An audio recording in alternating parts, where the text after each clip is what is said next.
और सर्वोच्च स्तरों पे आके ट्रेड करता हुआ दिन के और स्ट्रॉन्ग मूव है। यहाँ पे इस कॉल ऑप्शन पे भी आप फोकस कर सकते हैं। मयूरेश जोशी भी जुड़ चुके हैं हमारे साथ इस कार्यक्रम में। मयूरेश, आप देखिए ना, आप ये किसे कहते हैं, पैसे का जोर। लिक्विडिटी जब फ्लो करती है तो ऐसा ही होता है। आप ग्लोबली अगर आप देखें और जो भी रिस्क थे उसको दरकिनार करते हुए आप डे हाई पर हैं।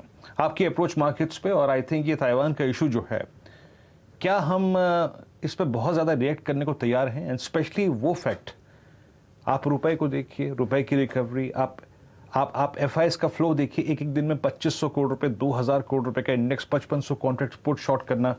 क्या हम वाकई in global I think events जो हैं, जो शायद इक्विटी को परेशान करेंगे, बट रियली रिएक्ट कर रहे हैं हम इस पर? Afternoon Veeru ji, I think दो चीजें। आई थिंक जो मैक्रो फैक्टर्स और जो ताइवान है वो बड़ा इफ फैक्टर है। I mean Nancy Pelosi I think Taiwan जाती है कि नहीं, आई थिंक ये आई थिंक क्वेश्चन मार्क रहेगा आज की तारीख में भी, क्योंकि आई थिंक जितनी आई थिंक बवाड़ हो चुकी है ग्लोबली मार्केट्स में अक्रॉस द ग्लोब, और जो रिएक्शंस चाइना शायद ऑलरेडी बता रहा है कि अगर आई तो we might probably invade and so on so forth. तो आई थिंक पहली तो होगा if factor, if she visits. अगर नहीं होता है तो I think markets will probably resume its rally again. दूसरा आप देखिए, जो इंडिया की प्लेसमेंट है व्यू जी, I think is far better place than any other economy in the world at this point of time. Inflationary data points में देख रहा था आई थिंक काफी देशों के, and even of the prints that have come for Iran, Pakistan, मुझे लगता है आई थिंक इन्फ्लेशनरी जो सिचुएशन इंडिया में है, it is widely under control. That's point number one. दूसरा, आप टैक्स कलेक्शंस देखिए, जो जीएसटी के कलेक्शन है पिछले 4 या 5 महीनों में, और अप्रैल से जून में I think net direct tax collections, which means personal tax collections और कॉर्पोरेट टैक्स कलेक्शन भी 7 लाख करोड़ के आसपास गए हैं। पूरे वर्ष का बजट 38-39 लाख करोड़ है, जहाँ पे ग्रोस बोरिंग गवर्नमेंट की 12 लाख करोड़ है। अगर ये रन रेट चालू रहा, और आई थिंक जीएसटी का स्पेसिफिकली, तो मुझे लगता है आई थिंक जो ग्रॉस बोरिंग्स गवर्नमेंट की जो पेग की थी वो शायद कम हो सकती है, और जो फिस्कल डेफिसिट का अनुमान हमने लगाया था, even in an area of slowdown, global slowdown and local slowdown as well, will still meet that target, which is a commendable task.